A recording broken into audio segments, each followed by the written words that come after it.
बड़ी सुंदर चर्चा आपने श्रवण की।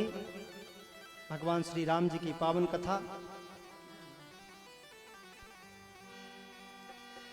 गाय पालन्ति सततम रजसो गवाचा, गंगा स्पृशन्ति चाचमन्ति गवासुतान्मान, पृच्छन्यति हिस्मनं सुमुखा गवाचा, जाति प्राण विदिता भूमि गोपी जाते। गर्ग जी गर्ग संहिता में कहते हैं, सुखदेव जी भागवत में कहते हैं, भगवान शिव जी पार्वती जी से कहते हैं और सूत जी ऋषियों से कहते हैं कि महाराज भागवत पुराण में एक श्लोक आया है। बोले क्या श्लोक आया है? वर्ण्यामि महापुण्यम सर्व पापम हरो नृणाम, यदुर्वंशम नरा श्रुत्वा सर्व पापे विमुच्यते, यत्र अवतीर्णो भगवान परमात्मा नराकृति। सुखदेव जी परीक्षित महाराज से कहते हैं कि हे परीक्षित, अब मैं वह पावन कथा प्रारंभ कर रहा हूं। मैं उस पावन यदुवंश का वर्णन कर रहा हूं जो मनुष्यों के लिए परम पवित्र है और सभी पापों का हरण करने वाला है। जो मनुष्य यदुवंश का श्रवण करता है वह सभी पापों से मुक्त हो जाता है। यदुर्वंशम नरा श्रुत्वा सर्व पापे विमुच्यते, यत्रप्तीडो भगवान परमात्मा नराकृति। जिस वंश में स्वयं परपूर्णतम परमात्मा नारायण श्री कृष्ण ने अवतार धारण किया, मैं अब उस वंश का वर्णन करने जा रहा हूं। ऐसा भागवत में लिखा हुआ है, महाभारत में भी लिखा हुआ है। आदि पर्व अध्याय 85 में यदवानम कुलम श्रेष्ठम आभिराशेव तत्सुता, यादवों का कुल श्रेष्ठ है, ऐसा भागवत में लिखा हुआ है। गीता में लिखा हुआ है 11वें अध्याय में, सकेति मत्वा प्रसव्यदुक्तम, हे कृष्ण हे यादव हे सखेति। अब आप हरिवंश पुराण में जाएंगे तो हरिवंश पुराण में, मत्स्य पुराण में जाएंगे तो मत्स्य पुराण में, ब्रह्मवैवर्त पुराण तो पूरा भरा ही है यदुवंश की गाथाओं से। ऐसी यदुवंश की परम कीर्ति जो दिग्दिगांत तक फैला रही है, उस यादव का कोई बालक अगर भागवत की कथा करता है तो उसकी चोटी काट ली जाती है। हम इस समाज में जी रहे हैं जिस यदुवंश से बड़े बड़े विद्वान लोग अपने पेट का भरण पोषण करते हैं, जिस वाक्य विहारी के नाम से, राधे राधे कृष्ण कृष्ण के नाम से पूरा ब्रज धाम सारे संसार में विख्यात है, उस यदुवंश का कोई विद्वान अगर भागवत बाँचता है तो कहते हैं कि इनकी भागवत तो शुद्ध नहीं है। हे मेरे साथियों, जागो, समझो समय कौन चल रहा है और आप किधर हो। ऑन कैमरा निवेदन करना चाहता हूं, अगर कोई व्यक्ति सो रहा हो उस पर जल छिड़क दिया जाए तो आप जग जाते हो। अरे आप पर तो मूत्र छिड़क दिया गया, कब जागोगे?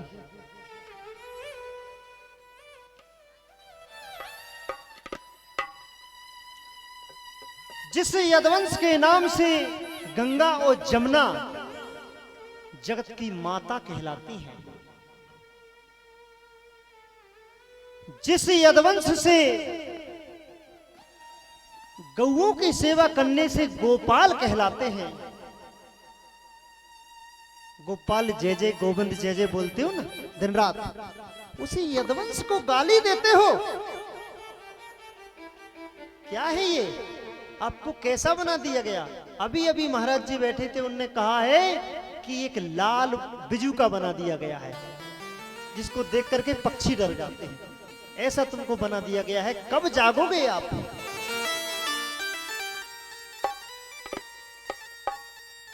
जिन नदियों के स्नान मात्र से, आह्वान मात्र से, किस प्रकार से, वे गंगे च यमुने चैव गोदावरी सरस्वती नर्मदे सिंधु कावेरी जलेस्मिन् सन्निधि कुरु।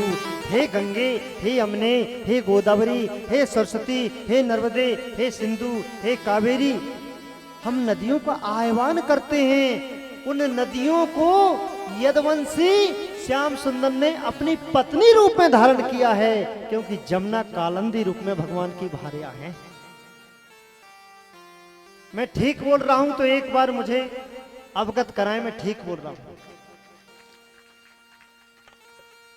आइए उस परम यदुवंश के बारे में संक्षिप्त में चर्चा करें।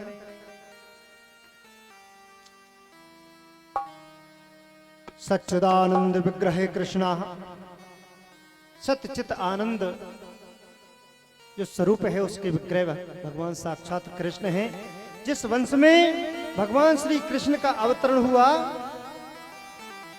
उस वंश की पावन कथा श्रवण करेंगे। अथ नारायणं कुद्या विविधा युद्ध पाड़या छादयन्ते सर्वराते परिवदन्ते निजयम्। जिस नारायणी सेना से उस समय का पूरा दिग्दिगांत बिस्फर्राता था, आज वो यादव केवल दारू में डूब गए, मांस मदिरा में डूब गए। धिक्कार है ऐसे आदमियों को मैं मन से कहना चाहता हूं जिनके दूध की नदियां बहती थी, जिनके कुल खानदान में हलको कंधे पे धारण करने वाले साक्षात शेष अवतार हलधर ने जन्म लिया। ऐसे परम किसान और कृषि के प्रत्येक हल को धारण करने वाले हलधर के वंश में आज मदिरा पान किया जाता है, मांस का सेवन किया जाता है, गाय की जगह भैंसों को पाला जाता है। मैं भैंस का विरोधी नहीं हूं, लेकिन उसी भैंस के बगल में एक गाय को भी रख लो, उसका जूठा मूठा खाती रहेगी, तुम्हारी 7 पैरी के पुरखा तर जाएंगे।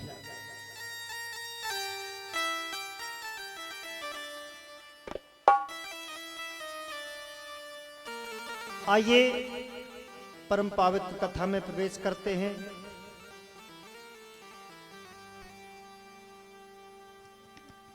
यादव जय जय, माधव जय जय, यादव जय जय, माधव जय जय, यादव जय जय, माधव जय जय,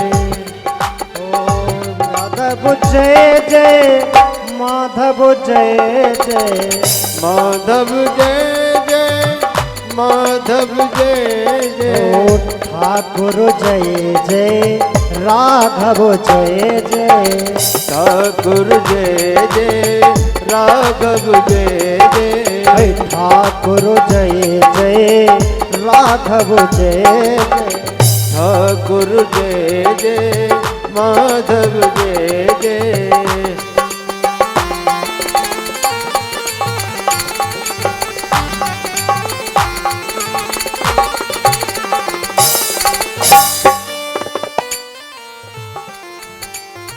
बोले वाके बिहारी लाल की जय। नारायण का अवतार होता है, पुराणों के अनुसार से बता रहा हूं। नारायण की नाभि कमल से ब्रह्मा जी का अवतार होता है। ब्रह्मा जी के यहाँ एक पुत्र अत्रि जी होते हैं, अत्रि के यहाँ चंद्रमा का अवतार होता है, चंद्रमा के यहाँ बुद्ध का अवतार होता है, बुद्ध के यहाँ पुरूरवा का जन्म होता है, पुरूरवा के यहाँ आयु का जन्म होता है, आयु के यहाँ नहुस का जन्म होता है, नहुस के यहाँ अयाति का जन्म होता है, अयाति के यहाँ यदु का जन्म होता है, यदु से आप सब यादव और यदुवंश कहलाते हैं। एक बार पुनः सुनिए, जो पुराणों के अनुसार है, इतिहास अलग है लेकिन पुराणों में जो लिखा गया है कि श्री हरि नारायण का जन्म होता है, नारायण के यहाँ ब्रह्मा का जन्म होता है, उनकी नाभि कमल से ब्रह्मा के यहाँ अत्रि का जन्म होता है, और अत्रि के यहाँ चंद्रमा का जन्म होता है, चंद्रमा के यहाँ बुद्ध का जन्म होता है, बुद्ध के यहाँ पुरूरवा का जन्म होता है, पुरूरवा के यहाँ आयु का जन्म होता है, आयु के यहाँ नहुस का जन्म होता है, नहुस के यहाँ यदु का जन्म होता है। लेकिन यहाँ कुछ कहानी और है कि छली चंद्र जब गुरुतीय तारा, तो भयो पुत्र बुध नाम उदारा, बुध सुत भयो पुरुरुबा ज्ञानी, जगत ख्यात उर्वशी कहानी, कि तासुत आयु, हाँ तासुत आयु नहुसि सुत जायो,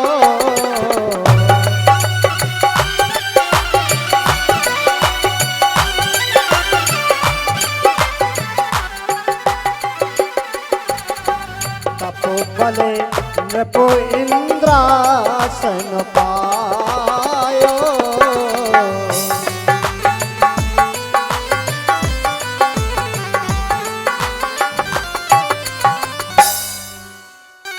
तपोबल इंद्रासन पायो।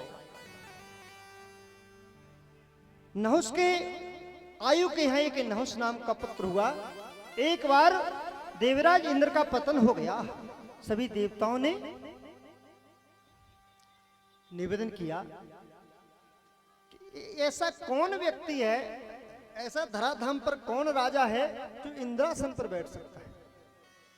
देखा उस समय धराधाम पर केवल एक राजा थे, चंद्रवंशी नहुस। उस नहुस को इंद्रासन पर बिठाया गया, लेकिन गोस्वामी बाबा ने लिखा है कि संसार में ऐसा कौन पैदा हुआ है जिसको प्रभुता पाकर अवमान ना आ जाए। जैसे ही हुए हम तो इंद्र हैं, अरे जब हम इंद्र हैं तो इंद्राणी हमारी पत्नी होना चाहिए। सो नहुस को अहंकार आ गया। माताएं आप गौर से सुने इस बात को। हाँ, बोले इंद्राणी हमारी पत्नी होना चाहिए। अब चूंकि इंद्र थे, इंद्र बन गए नहुस जी। इंद्राणी जो सची देवी थी वो जाकर के सप्तऋषियों के पास गई, बोली गुरुदेव गुरुदेव रक्षा करो, मेरा तो सती नष्ट होने वाला है, वो तो दुष्ट हो गया है। नहुस तो कहता है कि मेरी रानी बन जाओ। सप्तऋषियों ने कहा ठीक है, इस समय वो इंद्र है और जो पावर में होता है उसकी बात मानना हमारा कर्तव्य है। तो ऐसा करो, तुम कहना कि ठीक है हम तुम्हारी रानी बनने के लिए तैयार हैं, लेकिन सप्तऋषि कहार बने और हम उस पालकी में बैठ के तो तुम आओ। सती देवी ने बोल दिया ठीक है हम तुमसे विवाह करने के लिए तैयार हैं, लेकिन सप्तऋषियों को कहार बनाओ और पालकी में बैठ के आओ। उन्होंने सप्तऋषियों को आज्ञा दी। अब नहुस बैठ गए पालकी में। अब पालकी चलने लगी। अब कहते रहे माँ चल शीघ्र चल शीघ्र चल। अब जैसा कहा धीरे धीरे सप्तऋषि ने कहा इसके तो बहुत पुण्य है, इतने सारे पुण्य हैं कि भाई हम सप्तऋषि इसको ढो रहे हैं पालकी पे, एक काम करो इसका वजन हल्का कर दो। बोले क्या? बोले पुण्यों को कम कर दो। तो 7 ऋषियों में एक ऋषि ने कहा कि कोई जानता है किसी के पुण्य कम करना है तो क्या वो युक्ति है? बोले हाँ हम जानते हैं। बोले क्या है? बोले अपने मुंह से अपनी बढ़ाई कर वो शुरू कर दो, अपने आप पुण्य छीड़ हो जाए। अगर किसी को अपने मुंह से अपनी बढ़ाई करने ना, अरे हम तो ऐसे हम तो वैसे, हमारे पास जो हमारे पास वो, दुनिया भर की बढ़ाई अपने मुंह से माताएं बहुत करती हैं। अपने मुंह से अपनी बढ़ाई करी कि आपके पुण्य खत्म। बोले महाराज ये बताओ आपने कितना धर्म किया कि आप इंद्र बन गए? अरे बोले हमने 100 यज्ञ करे 100। अच्छा बोले भंडारे, गजब के भंडारे करे और दुनिया भर के अपने मुंह से कुल मिला के बढ़ाई करने लगे। जैसे ही नहुस महाराज हल्के भय, उनके पुण्य छीड़ भय, उनने कही अजगरम चास्ती पृथ्वी पर स्थापितम, अजगर बन के इस पृथ्वी पर गिरो। सो महाराज वे नहुस अजगर बन के पृथ्वी पे गिर गए। तो ऐसे जो है नहुस के यहाँ बोले इंद्रासन पायो प्रभुता पाए कुपत पग घाला और गयऊ इंद्रपद भव अहि काला। इंद्र का इंद्रपद चला गया और काला सांप बन के धरती पे गिर पड़े। भयऊ नहुस सुत आयात ज्ञानी। यहां से हमारी कथा प्रारंभ होती है, आयाती से होती ना।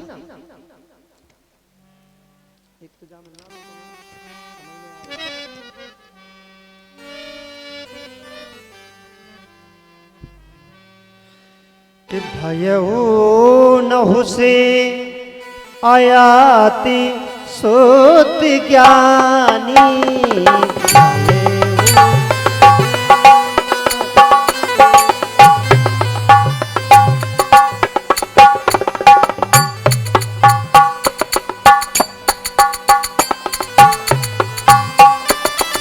भयऊ नहुसे आयाति सुत ज्ञानी। भयऊ नहुसे कागहे बमड़ी सुता भैरानी। कागहे बमड़ी सुता रुको। हाँ रोक दिया परीक्षित महाराज ने सुखदेव जी को। बोले महाराज रुको, का कह रहे?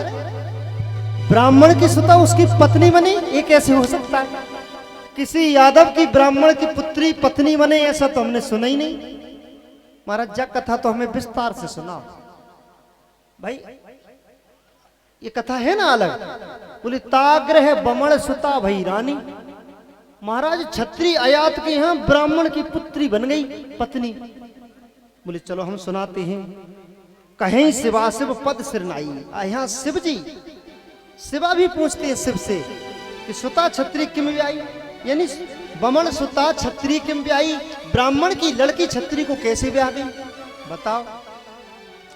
ब्राह्मण कन्या छत्री वर ब्याह भयो पितलोम और ध्वज मामा यदवंश के प्रथम उलट गौ होम।